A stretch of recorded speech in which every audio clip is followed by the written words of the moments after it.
Hello everyone. I will be presenting a proposal in support of a simulation lab at Farmingdale State College in their School of Nursing. It will follow the actual model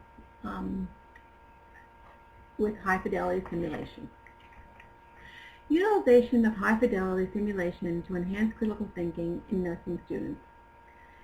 This is a topic that I chose to present because there is such a need for it in today's field of nursing and medicine. We have an increased patient safety by decreasing medication errors through use of simulation scenarios. There's an increase in effective communication with the patient and family members in a non-threatening environment through the use of simulation. There's an assessment. When one assesses, one is able to view the time it took for a nursing student to master a competency. So as you can see, there are many advantages to having a simulation lab. Simulation can be utilized in the development of critical thinking, clinical judgment, and competencies. It can be used as an effective teaching modality. It can be used as an effective evaluation strategy for measuring students' competencies and critical thinking abilities prior to entry into their practice. So this can be actually utilized in pre-licensure and actually post-licensure. Nursing is a practice profession where active learning can be utilized to achieve competencies. Nursing students attain knowledge, acquire critical thinking and psychomotor skills, and develop confidence in their abilities to vary active learning strategies. These skills were transferred into the clinical setting. Simulation can be made to resemble clinical practice. Using the active model, the first step is access. We need to move forward. Access depends on the type of simulation that is being utilized. The advantage is that there are many types of simulation. My main topic would be high fidelity simulation, but there are also lower fidelity simulation. The first is your computerized based simulation. This is easily accessible from any computer. This is your PC. It has unlimited access to the students. It's accommodating to every individual pace of learning, and it is low fidelity.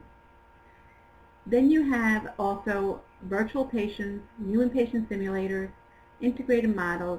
The higher the fidelity, the more realistic the experience becomes. So most simulation goes from low fidelity to high fidelity. The low fidelity simulation is in most nursing labs and has been for many, many, many years.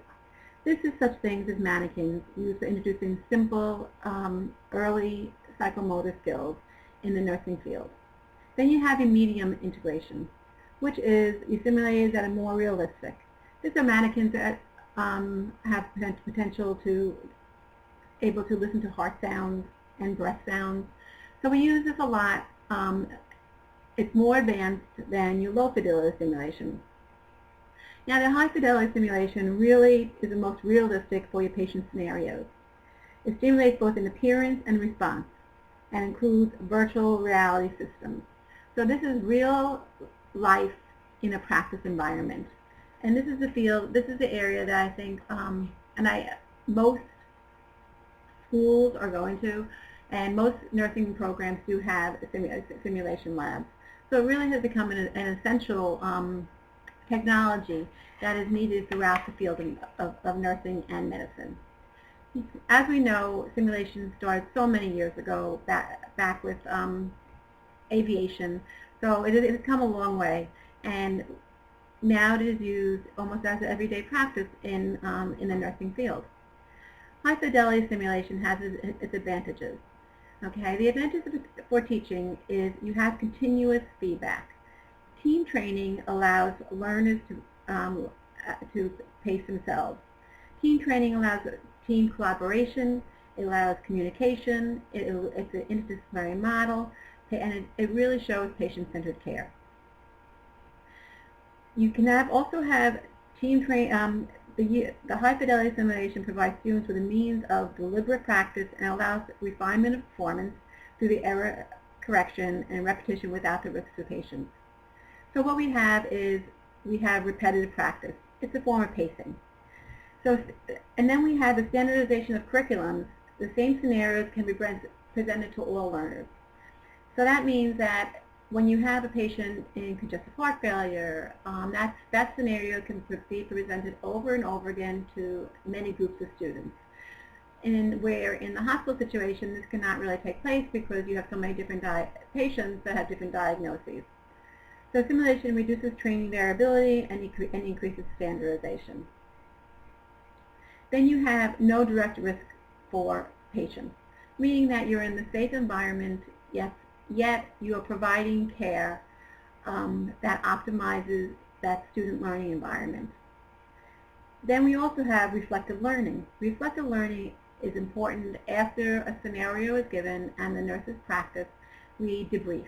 And debriefing involves really seeing what went wrong, what went right, and it really allows the student to self-evaluate themselves. This is very important with simulation. And this is very important for accessing and transferring knowledge. Students feel more comfortable in this type of environment by reflecting on themselves. Then the next piece to the action model is cost of high-fidelity simulation. The initial setup for a simulation lab is calculated to be approximately over $800,000. But this includes orientation of faculty and simulation coordinator. Then there are the fixed costs per year, including maintenance, extended warranty, preventative maintenance on the site. There are economic benefits to having a simulation lab because you have to consider the whole picture. And the whole picture also involves that we now have less clinical sites.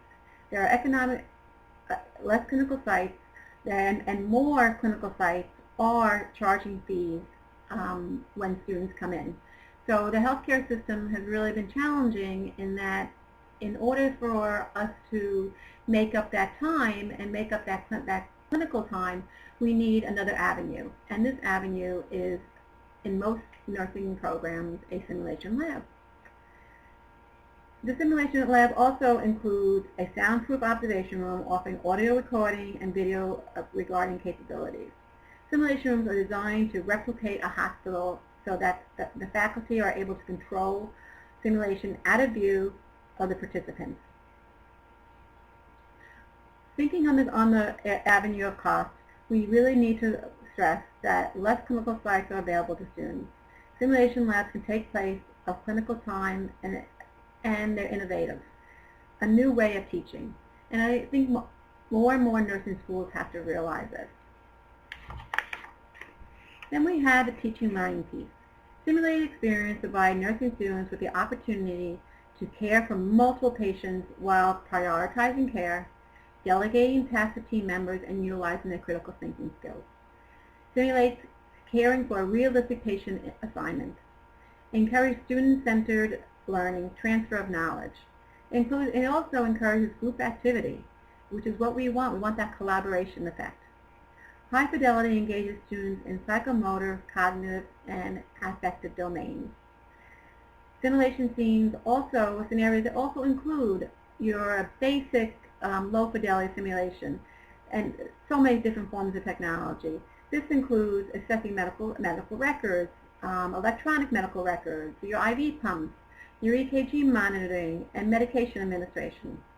High fidelity clinical simulation simultaneously engages students in those psychomotor cognitive domains. Clinical simulation is used for teaching a variety of nursing content. This varies from emergency medicine to therapeutic communication to end-of-life issues. This can all be simulated in a lab. Then we have the interactivity and user-friendliness. High-fidelity simulation is an interactive technology method that can include all members of a healthcare team. High-fidelity simulators provide the outward appearance of reality and the ability to react in realistic ways. The attributes of a positive simulation experience for students of varying experience have been shown. Students feel that once they're in the clinical setting, that they are more confident in themselves. So it also builds confidence. They're able to practice in the lab in a simulated lab that is very, very safe. But once they go to the clinical site, they have seen the scenario before. They have seen the picture before. So this type of technology is very, very interactive. Organizational issues. There are some organizational issues that need to be addressed. First of all, there needs to be adequate space. And can the university support this space? That means the size, the simulation rooms, the debriefing rooms, the computerized system. So effective use of technology in education depends on faculty readiness to operate the tools for maximum educational impact. So we need to have the education ready and available to the faculty for training before the lab opens. And we also have to have that faculty buy-in. They have to be taught in the same method. They have to be in service in the same method, because in order for a simulation to be effective, there has to be unification. And the other organizational issue is that there's a limit in the amount of students that can be taught in a particular session. That means that it's really a 5-to-1 ratio. So you need, for every 5 students, you definitely need 1 instructor. So this is something that needs to be assigned, and it needs to be organized. So this is one of the main organizational issues that has to be addressed if a simulation lab is to be opened. Then we have a novelty effect. Okay, the novelty of simulation is that it allows faculty to prepare students to meet complex healthcare needs in a safe environment. When you're in nursing school, you're not going to be presented in the hospital with every scenario possible. And you know what, those scenarios such as pediatric cases, there's a limited amount of experience in hospitals now. Well, we can simulate those experiences in a simulation lab. The subject of simulation and its uses in pre-licensure education is of primary significance to regulatory agencies. How much simulation is adequate? How much simulation can we use as time to cover the hospital? A goal of regulation is to maintain certain that the future workforce has safe and competent nurses. The increased opportunity to encounter infrequent and atypical clinical problems may prepare new graduates for transition into the workforce. Students perceive that simulation increases their ability and confidence in their clinical placement, and they do not feel disadvantaged by the reduced clinical placement hours in the hospital. So it is a positive experience, the feedback that we have received and that research has shown. The speed.